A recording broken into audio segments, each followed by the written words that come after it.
Alegre, dê aleluia. Aleluia. Isso.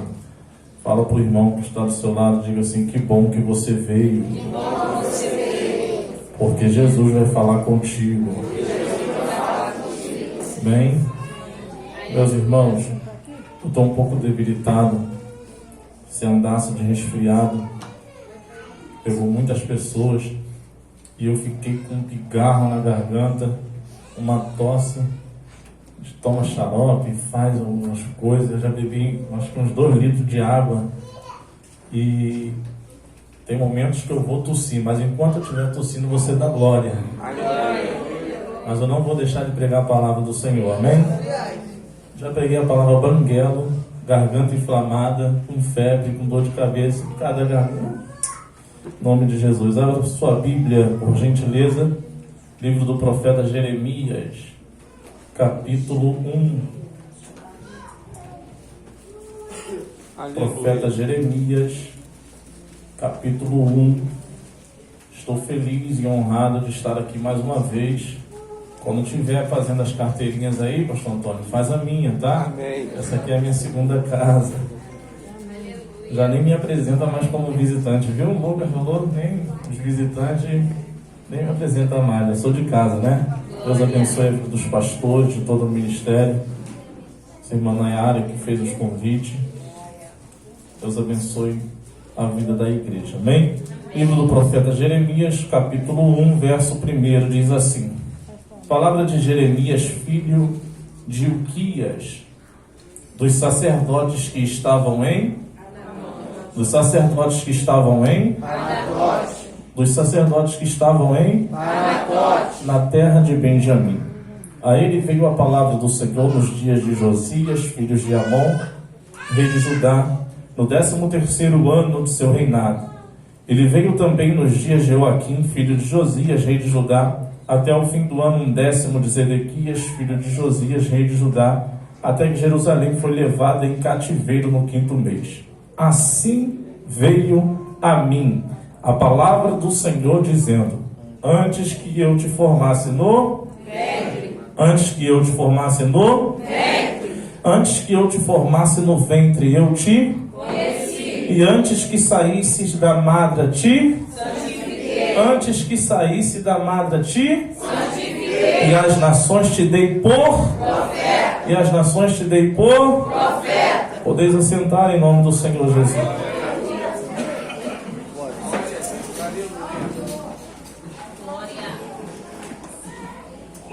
Musical aí para ajudar o varão aqui em nome de Jesus. Eu vou bem devagarinho, tá, irmãos? Para você entender a introdução do texto e assim a gente chegar aonde o Espírito de Deus quer falar aos nossos corações. Jeremias é um profeta bastante conhecido.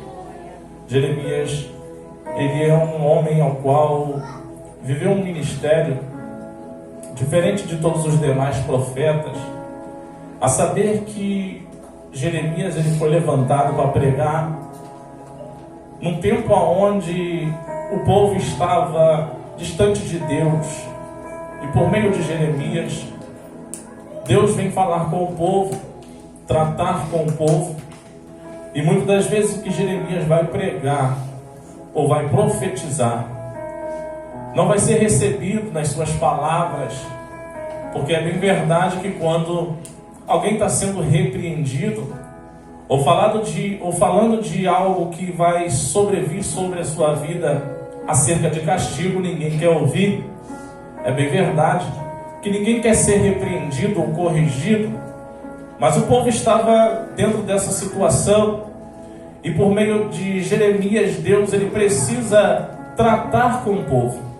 A saber que durante a maioria do tempo do ministério de Jeremias, Jeremias vai pregar acerca do cativeiro babilônico, aonde Deus entrega o povo na mão dos caldeus, para assim ser levado cativo durante 70 anos na Babilônia. Observe que foi o mesmo próprio Deus que vai entregar o povo na mão dos caldeus. E é bem verdade que quando a gente fala de cativeiro, a gente vai lembrar de prisão, a gente vai lembrar de escravidão. Mas aqui eu entendo que nenhum momento ruim que o povo de Israel está atravessando dentro da Babilônia é para levar à morte.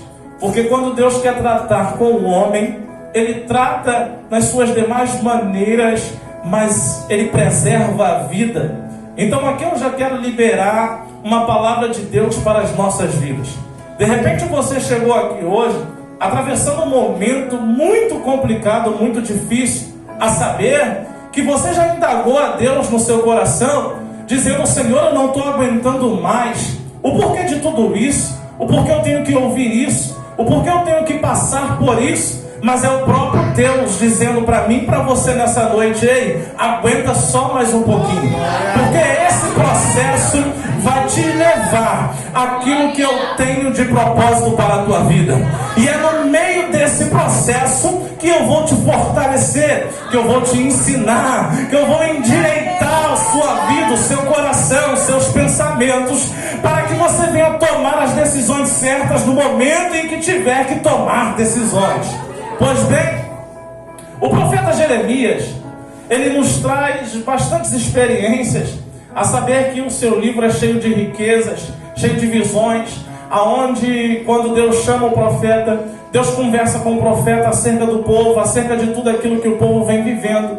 E por meio de visões, Deus vai falando com o profeta tudo aquilo que Deus vai fazer com o povo. É bem verdade que uma das visões que Jeremias tem é a mais conhecida de todas, que está no seu capítulo 18, aonde Deus fala: levanta-te e desce à casa do oleiro, pois lá falarei contigo. É bem verdade que muitas pessoas aqui usam essa passagem, usam esta palavra para dizer que Deus estava mandando Jeremias descer à casa do oleiro, para Deus mostrar, para Deus tratar, para Deus ensinar. Mas é bem verdade aqui que o descer não está falando de humilhação, mas todas as olarias naquele tempo eram subterrâneas. Então quando Deus fala para Jeremias se levantar e descer aqui, Deus está falando com Jeremias acerca de posição e não de humilhação, porque a olaria era subterrânea. Mas a grande verdade do texto é que Deus quer mostrar que da mesma forma que o oleiro está moldando o vaso,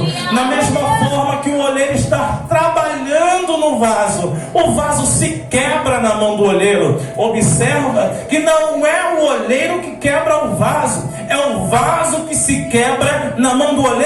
E assim muitas das vezes é a mesma coisa que contar a nossa história, porque quantas das vezes Deus estava nos moldando, Deus estava trabalhando em nós, e nós se quebramos na mão de Deus. Por quê? Porque no momento em que Deus está moldando, no momento em que Deus está tratando, no momento em que Deus está dando forma, muitas das vezes dói em nós, e por isso a gente se quebra. Mas Deus diz para Jeremias: ei Jeremias, da mesma maneira que o barro se quebrou na mão do oleiro e o oleiro voltou a trabalhar no vaso, assim eu também farei com o meu povo. Por quê? Porque todas as vezes que eu quero tratar com o meu povo se quebra, eu não abro mão do meu povo, eu trago o meu povo para perto de mim novamente e começo a tratar, a trabalhar da maneira que eu quero.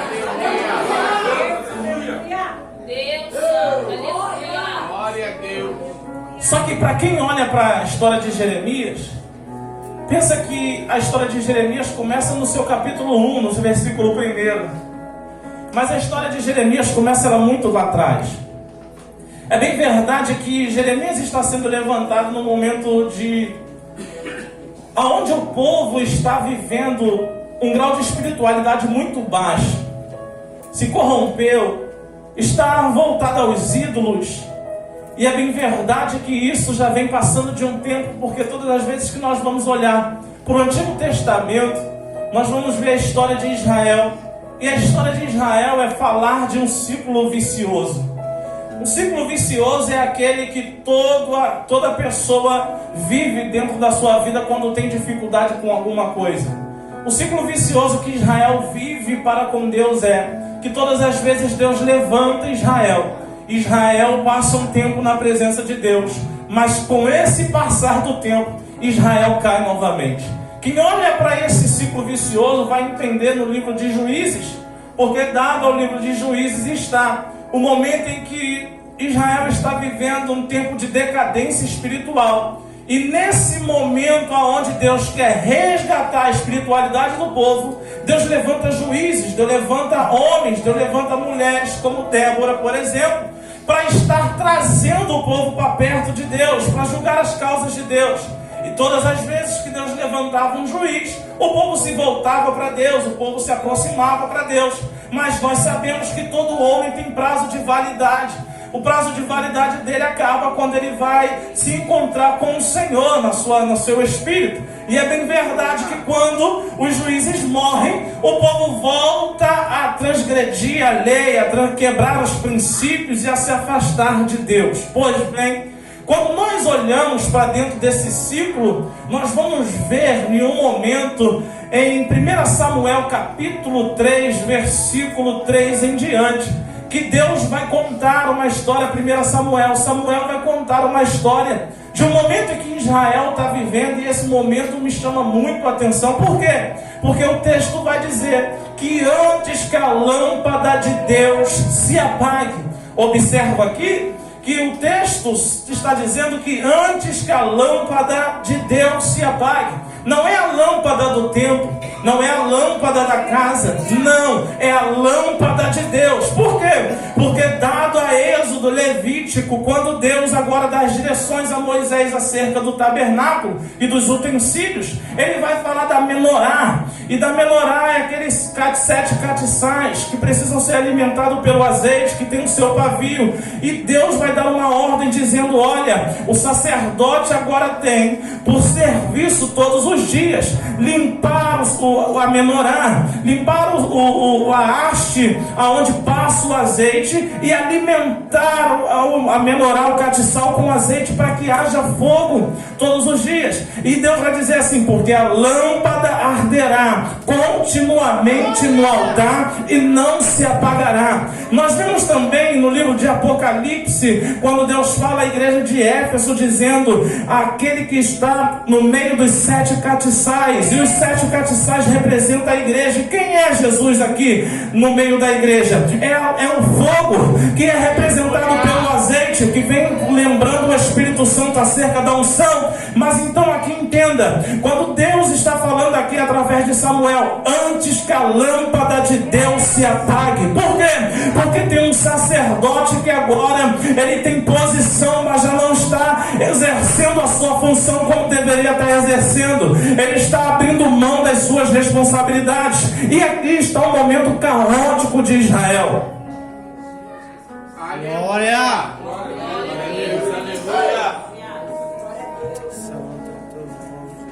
Israel está vivendo um momento caótico, porque a referência de Israel nesse tempo era o sacerdote.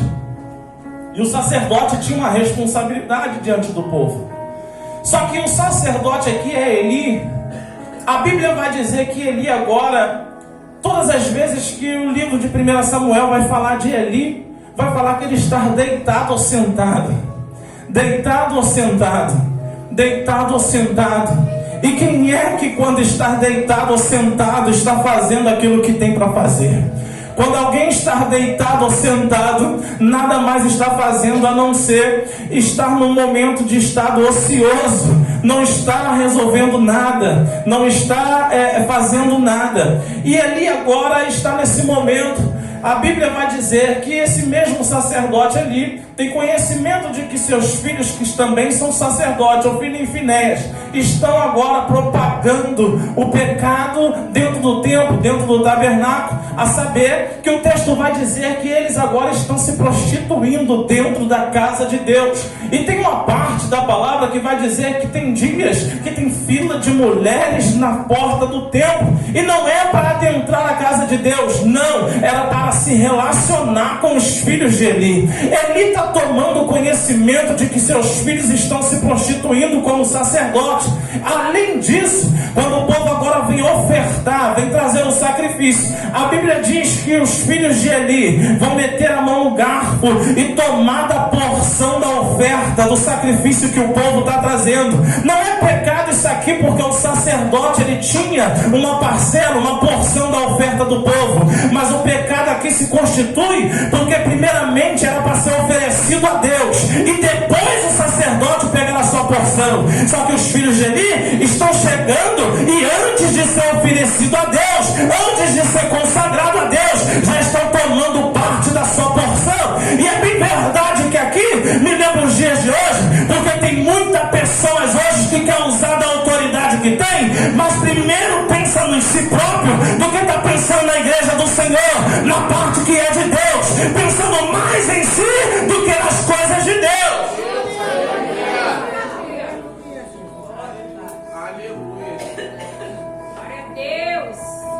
E a Bíblia vai dizer que Deus não se agrada disso. Deus não está feliz com esse momento.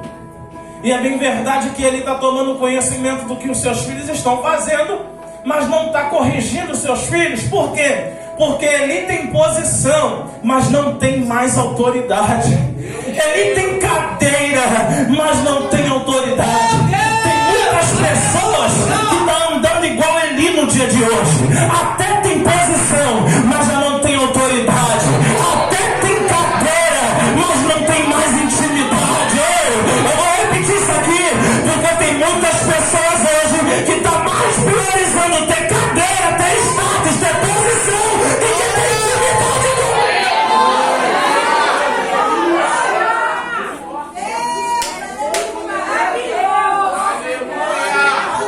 Eu vou pregar devagarinho, porque o Senhor também fala devagar.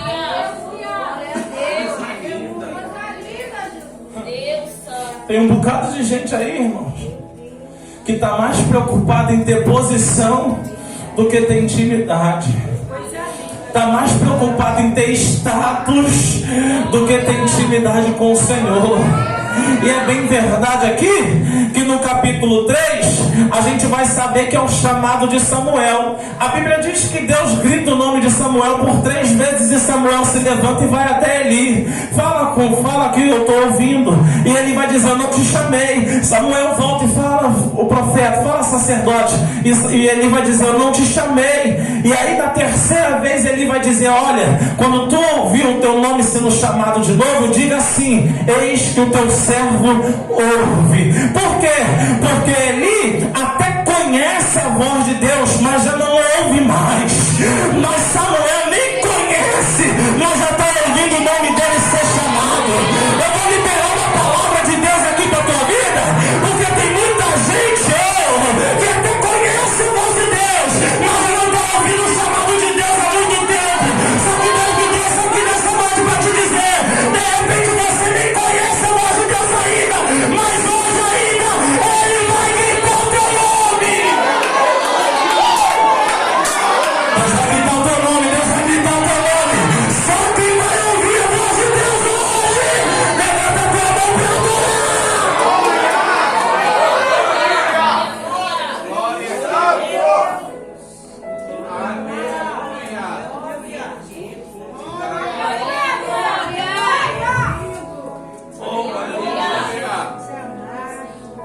oh, glória.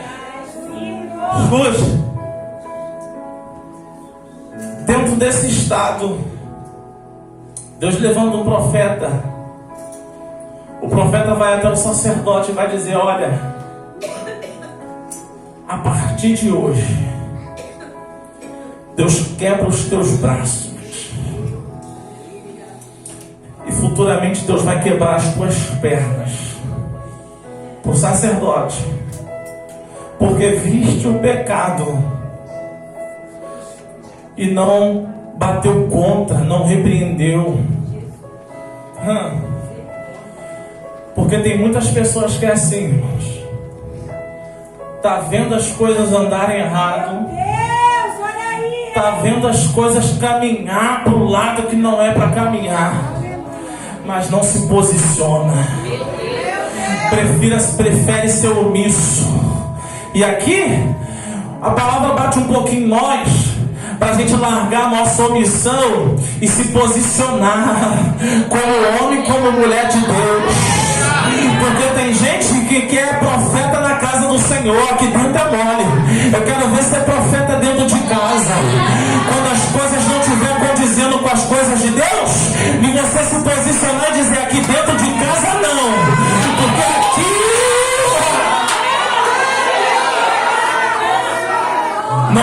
adianta querer dar uma de profeta na casa de Deus, apontar para um para ver se dentro da tua casa está sendo omisso.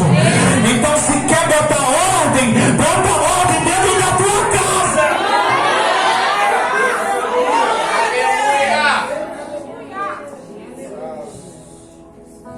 O profeta libera uma maldição sobre a vida do sacerdote Eli.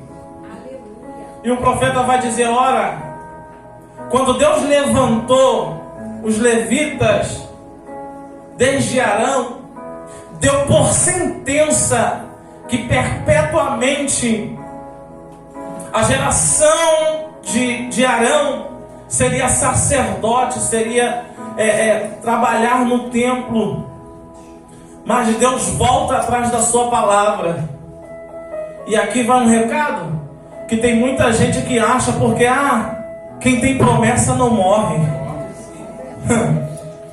Aqui vai um recado: Deus me fez promessas, então eu não vou morrer enquanto as promessas de Deus não se cumprir.